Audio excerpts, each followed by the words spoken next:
भोले भक्त की भक्ति कहानी। नमस्कार दोस्तों, welcome back to my YouTube channel. हमारे यूट्यूब चैनल पे आपका हार्दिक स्वागत है। आप और भी नई स्टोरी सुनना चाहते हैं तो हमारे चैनल को सब्सक्राइब करना ना भूलें और बेल आइकन ज़रूर दबाएं ताकि हमारी नोटिफिकेशन आपको हमेशा मिलती रहे। एक गरीब बालक था जो कि अनाथ था। एक दिन वो बालक एक संत के आश्रम में आया और बोला कि बाबा, आप सबका ध्यान रखते हैं, मेरा इस दुनिया में कोई नहीं है, तो क्या मैं यहाँ आपके आश्रम में रह सकता हूँ?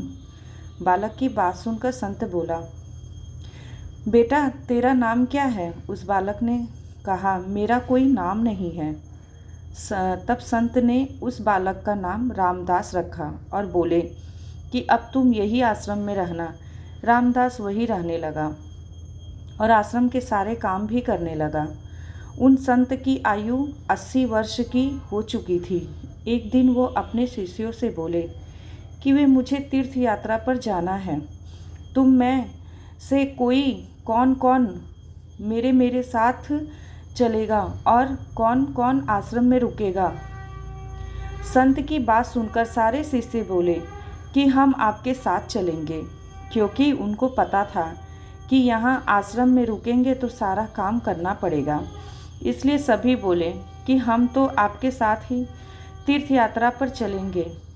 अब संत सोच में पड़ गए कि किसे साथ ले जाएं और किसे नहीं, क्योंकि आश्रम पर किसी का रुकना भी जरूरी था। बालक रामदास संत के पास आया और बोला, बाबा अगर आपको ठीक लगे तो मैं यहाँ आश्रम पे रुक जाता हूँ। संत ने कहा, ठीक है, अब तुझे काम करना पड़ेगा। आश्रम की साफ सफाई में भले ही कमी रह जाए, पर ठाकुर जी की सेवा में कोई कमी मत रखना। रामदास ने संत से कहा कि बाबा, मुझे तो ठाकुर जी की सेवा करनी नहीं आती, आप बता दीजिए कि ठाकुर जी की सेवा कैसे करनी है, फिर मैं कर दूं। संत रामदास को अपने साथ मंदिर ले गए। वहाँ उस मंदिर में राम दरबार की झांकी थी, श्री राम जी, सीता जी, लक्ष्मण जी और हनुमान जी की। संत ने बालक रामदास को ठाकुर जी की सेवा कैसे करनी है सब सिखा दिया। रामदास ने गुरुजी से कहा कि बाबा, मेरा इनसे रिश्ता क्या होगा ये भी बता दो, क्योंकि अगर रिश्ता पता चल जाए तो सेवा करने में आनंद आएगा। उन संत ने बालक रामदास कहा कि तू कहता था ना कि मेरा कोई नहीं है, तो आज से ये राम जी और सीता जी तेरे माता पिता हैं। रामदास ने साथ में खड़े लक्ष्मण जी को देखकर कहा, अच्छा बाबा, ये जो पास में खड़े हैं वो कौन हैं? संत ने कहा, ये तेरे चाचा जी हैं। और हनुमान जी के लिए कहा कि ये तेरे बड़े भैया हैं। रामदास सब समझ गया और फिर उनकी सेवा करने लगा। संत शिष्यों के साथ यात्रा पर चले गए। आज सेवा का पहला दिन था। रामदास ने सुबह उठकर स्नान किया, आश्रम की साफ सफाई की और भिक्षा मांग कर लाया और फिर भोजन तैयार किया। फिर भगवान को भोग लगाने के लिए मंदिर आया। रामदास ने श्री राम, सीता, लक्ष्मण और हनुमान जी आगे एक एक थाली रख दी और बोला, अब पहले आप खाओ फिर मैं खाऊंगा। रामदास को लगा कि सच में भगवान बैठकर खाएंगे, पर बहुत देर हो गई। रोटी तो वैसी की वैसी ही थी। तब बालक रामदास ने सोचा, नया रिश्ता बना है तो शर्मा रहे होंगे। रामदास ने पर्दा लगा दिया और बाद में खोलकर देखा तो खाना वैसे का वैसे ही पड़ा है।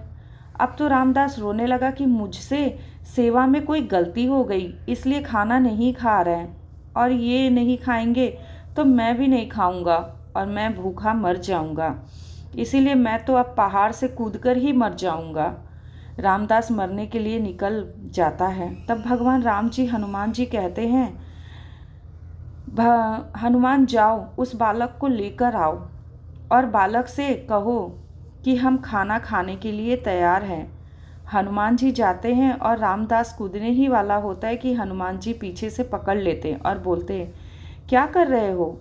रामदास कहता है, आप कौन? हनुमान जी कहते हैं, मैं तेरा बड़ा भैया हूँ, इतनी जल्दी भूल गए? रामदास कहता है, अब आए हो? इतनी देर से वहाँ बोल रहा था कि खाना खा लो। तब आए नहीं, अब क्यों आए हो? तब हनुमान जी बोले, पिताजी, श्री का आदेश है, अब हम सब साथ बैठकर खाना खाएंगे। फिर राम जी, सीता जी, लक्ष्मण जी, हनुमान जी साक्षात बैठकर भोजन करते हैं। इसी तरह राम जी, रामदास रोज उनकी सेवा करता और भोजन करता। सेवा करते 15 दिन हो गए।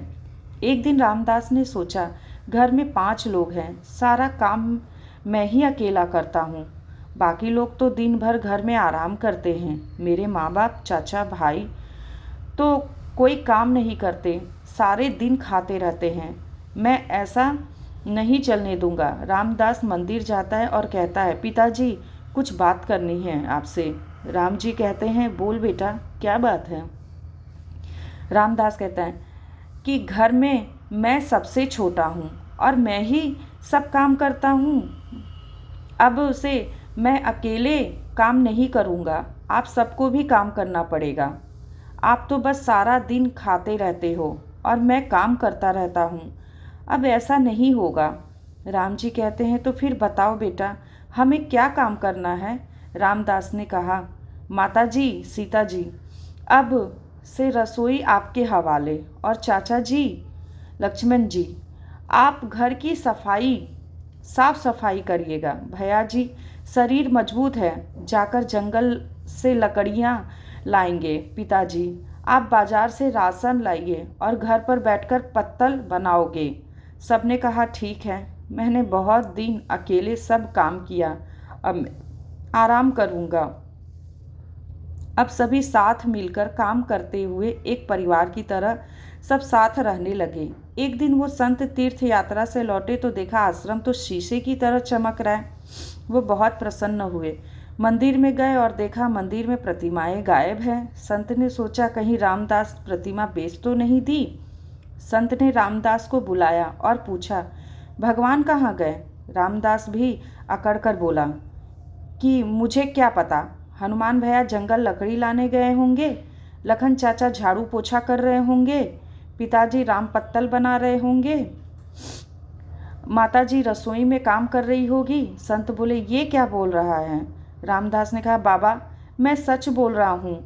जब से आप गए हैं ये चारों काम में लगे हुए हैं। वो संत भागकर रसोई में गया और सिर्फ एक झलक देखी कि सीता जी भोजन बना रही है, राम जी पत्तल बना रहे हैं, और फिर वो गायब हो गए और मंदिर में विराजमान हो गए। संत रामदास के पास गए और बोले, आज तुमने मुझे मेरे ठाकुर का दर्शन कराया, तू धन्य है। और संत ने रो रोकर रामदास के पैर पकड़ लिए। रामदास भोले, निश्चल भक्तों की भक्ति से विवश होकर भगवान को भी साधारण मनुष्य की तरह जीवन व्यतीत करने आना पड़ा। जय श्री राम।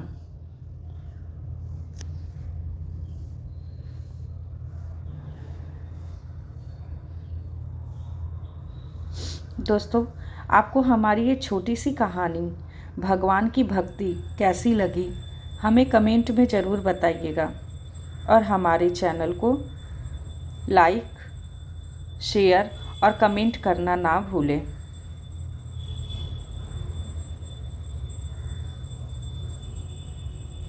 हमारी ये स्टोरी सुनने के लिए आपका बहुत बहुत धन्यवाद। जय श्री कृष्ण।